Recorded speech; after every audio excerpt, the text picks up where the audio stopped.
In today's video, I will be giving an honest review of my experience living in central London in private student accommodation. So for those who do not know, while I was doing my master's at UCL, I lived in private student accommodation in central London and London St. Pancras, to be specific, around that area, like WC1 postcode.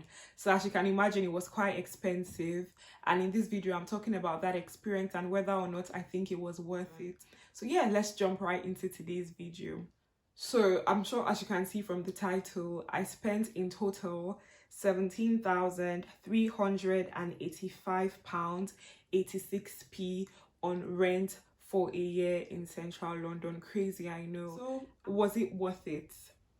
I think I'll start with the benefits before I answer the question. I don't know if there's like, I can say it was worth it or not, but before I give a final answer, let's go through the pros and the cons of living in central London and the student accommodation, to be specific.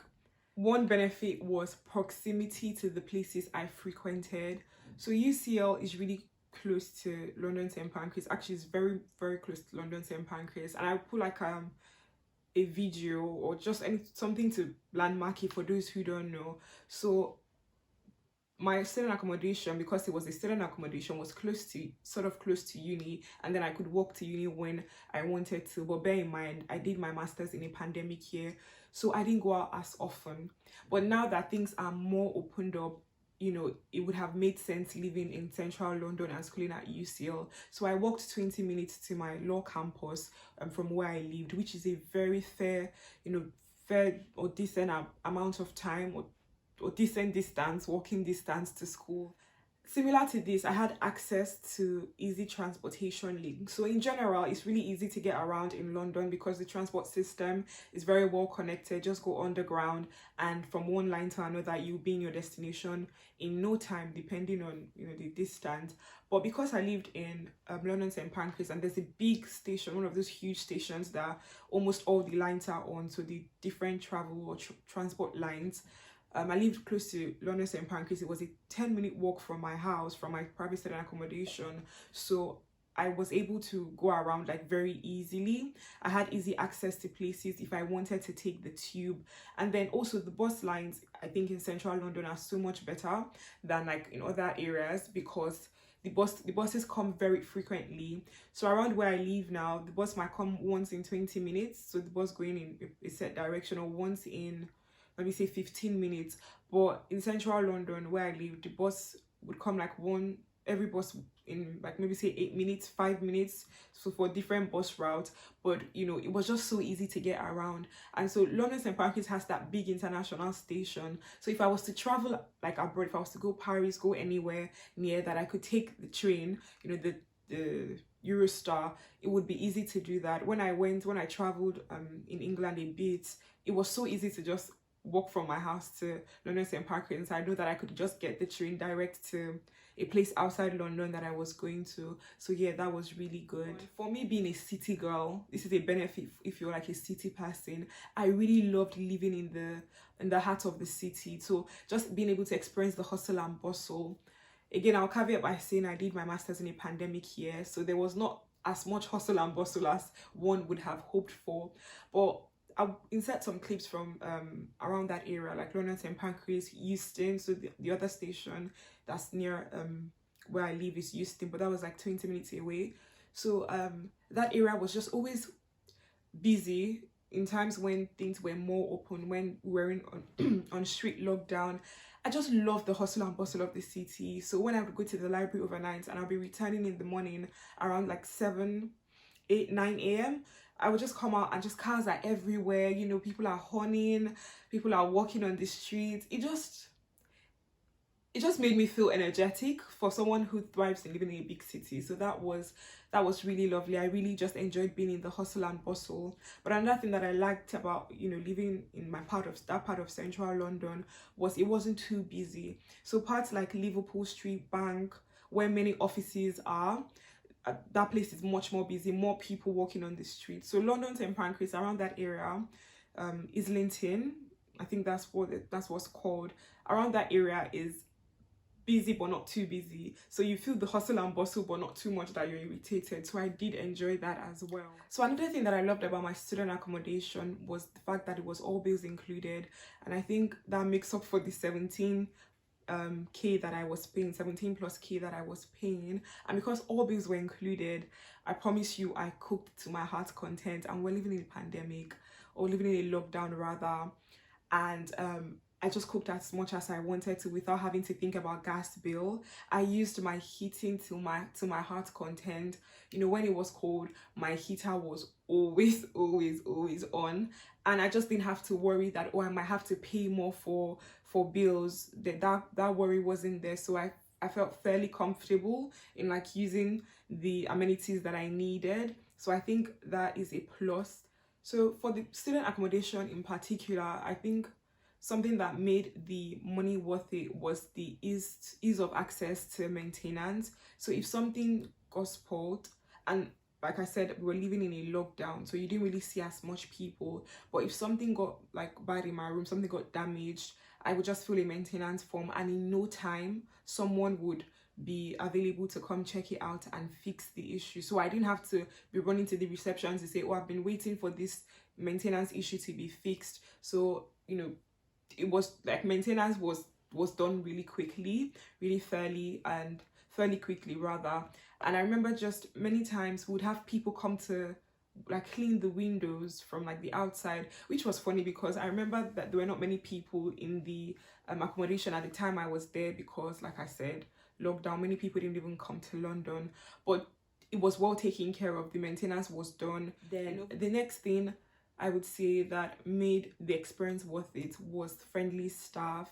So like I said, and I'll keep repeating, I did my master's in during the lockdown period, and there were not many people around, and I didn't get to see many people all the time, like at the initial stages up until like summer when things were opening up a bit more.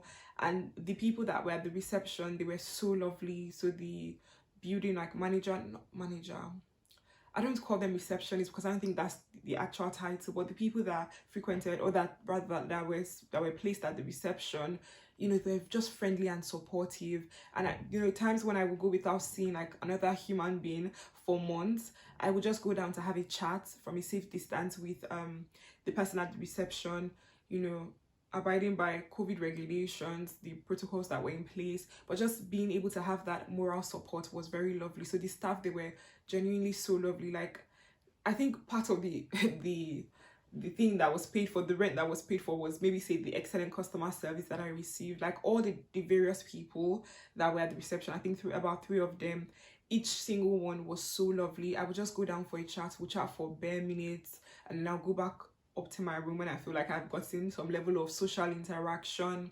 If I had a need, I would let them know. So it was really lovely service. Oh, that's true. I remember when I caught COVID at the extreme end of my tenancy. You know, I traveled and come back to my tenancy, and I was supposed to be packing out, but then I got COVID. I just got so much support from them. You know, I informed them in booking the test. They helped me book the test, my COVID test, to confirm that, you know, it was COVID. And they just were so supportive to me. I mean, I remember at the time that I did grocery shopping, they had come to deliver it. They would come to check in on me to see that I was all right. And because I was isolating, I stayed one more week after the end of my tenancy, and they allowed me to stay, and I didn't pay a dime. So my rent came up to about 300 plus a week, and I stayed the extra week and I did not pay anything for it. That's how supportive like they were. That's how, yeah, excellent customer service, and I love that any day, anytime. So I was really satisfied with that. Finally, this one has to do with the location of the student accommodation. So it being in central London means that it's usually busy at night. So when things started opening up a bit more, and I would go out and come back later in the evening, I felt more comfortable walking back on my own. Now, because the bus routes are so good, there were about 2 or 3 bus stops. There was one in front of my accommodation, actually. There was one right in front of the private student accommodation, and then there were about 2, just maybe say like 50 feet away from the front of my accommodation. So worst case scenario, if I didn't want to walk the 10 minutes from the station to my house, I wanted to take a bus, I knew that I would just get right to my house, like just step right in. But even when I walked at night, it was very like, the streets were usually busy, the lights were on. It wasn't like living in a residential area outside of central London, so you know that you can go about feeling a bit comfortable at night. So yeah, I think these are the benefits. I really did enjoy living in central London, not gonna lie. I think I would say it was worth it, just going by the benefits alone, and just the feeling, the energetic feeling in the city, and just being able to go anywhere near in central London. Let's talk about some of the cons of living in central London. First, my apartment was a shoebox size. I mean, you see the video on the you basically see a clip of the video of my apartment. It was a shoebox size. If you walk like 10 feet, you were at the end of my apartment, from the door to door. Although I switched apartments several times, and one of them was really spacious, more spacious than the other two that the one I started with and the one I ended with, it still was very small. My kitchen, so I did like that there was like a tabletop, a counter like tabletop to eat, but then I was always by myself, so I sit at my desk anyway. But from my desk to my bed, there was no space. And I don't mind personally, because it was a room for one person. But the apartment building also had rooms for two people. So like, not a studio, what's it called? Like a flat, 2-bedroom flat. They had the same fridge size as a studio. So I just thought, what was the point of doing like a 2-bed and doing with a stranger, since I didn't know anyone else to live with? You know what? I don't even think that is much of a con, like the size. Although it was small, for the amount that I paid, it was warm and cozy. But yeah, if I was paying 17k like outside central London, I'm sure I would have so much more space. Like, the place I currently live in is so big. I think maybe say this entire room and a little bit more was my flat in central London. And then some places in central London, like some flats or some student accommodation, are not as modern looking, haven't been refurbished, so they may not always look like nice. But I think mine was okay looking. Like, I picked one that looked really nice and was really close to my uni, so I can't complain. I think the things that irked me when it comes to tiny cupboard space and the tiny fridge. So the fridge and freezer space was so small, which was not a problem again because it was only me. But if I wanted to do bulk cooking and have like a lot of food, so when I used to stock up, especially when I couldn't cook because when I had exams, and I would just like stock up a lot of food to last a while, the small fridge and freezer space was irking. So I guess, yeah, that was a con. That was really irking. Like, and my tiny cupboard space, so I had half of the cupboard space, less than half actually, of what I have now. And so I remember I had to buy a lot of storage boxes to store my things. I remember even with buying storage boxes and arranging things very well, I didn't have enough cupboard space. I had to put one of the storage boxes on top of the cupboard, so the cupboard space was really tiny. At some point, I didn't even want to buy new clothes because there was no place to put them anyway. And definitely, I couldn't have like shared that cupboard space with anyone else, even for like visit or anything. It just was really small. There was no space to put all of my clothes. So yeah, that was another con of living in a private student accommodation in central London. Another thing, not many friends like close by. So I didn't know many people that lived in central London. But it wasn't too much of a problem when we're no longer under lockdown, because I could easily, like I said, easy transport links. I could easily transport myself. And then finally, living in central London, like being located where it was loud. So I mentioned that there were bars and restaurants around, like opposite my building, which was nice if you wanted to go and quickly get something. So there was a restaurant that I ate from a lot, dim sum. Check them out, London St. Pancras dim sum. Please check them out. Well, not London St. Pancras. Yeah, around London St. Pancras, basically. Check dim sum out, okay? Check them out. And they have like the best Chinese food. Like, it's so tiny, but people line up to come in there. So I used to go there a lot. But back to the point, it was loud. It was a bit loud there. Like power bikes in the middle of the night, like 2-3 a.m. power bikes going. Now, because I lived alone again, and because it was a lockdown, I appreciated any noise that I heard, because it just made me feel less alone, I guess, just seeing, okay, people might be around.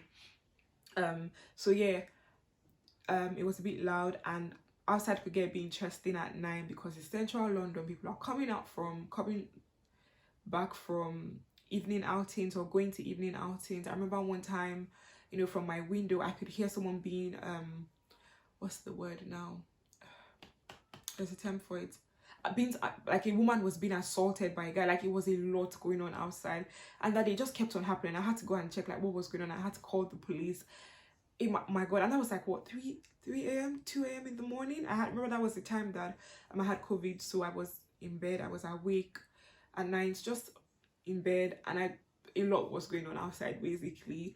But if you don't mind the noise, then it's not much of a problem. You just know that there are people around. But if you do mind the noise, it can be a bit distracting, especially because it was close to the street and cars were always coming and going. And those power bikes, I don't know where they were driving those power bikes to, but power bike noises, a lot coming from outside. And I lived like my room was close to the street, so from my window I could hear like all the noises and I could see what was going on outside, so it'd be interesting. But other than that, the noise pollution wasn't anything to complain much about, to be honest. It wasn't too bad for me because like I said, I didn't mind. So those are the only cons I can think of, you know. Like, it wasn't a bad experience at all, so I would definitely say it was worth it. What the entire 17k, who knows, but that's central London for you. So I'm guessing that because of inflation and the likes, rent has probably gone up a bit more. Would I do it again? I probably wouldn't pay 17k for a shoe box sized room in central London. Never again. But I think that, I mean, I can't say for certain. I mean, never say never.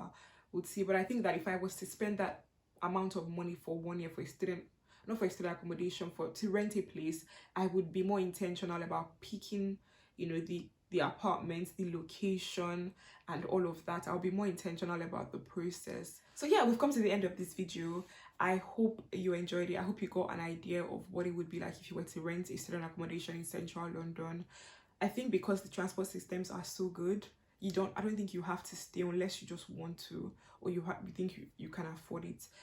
I think if you don't mind commuting, you can go like spend about 30 minutes coming to school because the transport system are so good, but then live like in zone 2, zone 3, and live like outside central London with just maybe slightly cheaper rent or significantly more cheaper, but still have a good experience and easily commute into central if you need to, because the transport links are so good. You don't have to give in the price. But if you feel like you like the hustle and bustle of the city, you can pick locations that are bustling and like that are thriving or energetic and bustling, but not central London, like Stratford. Still a bit expensive, but there's so much life, like so much happening there. But I don't think the rent will be exactly the same as if you were living in WC1, or if we're living in NW1, or like if we're living in the heart of London, like Liverpool Street kind of thing. But you would still get good price and good access to all around London basically. So I think these are the pros and cons you can weigh in your mind and reach a decision. But that's it from me, guys. Thank you so much for watching. Please do like this video, share. Please do subscribe to my YouTube channel. Like I said, more content coming your way. Thank you for watching, and I'll see you in my next. Bye.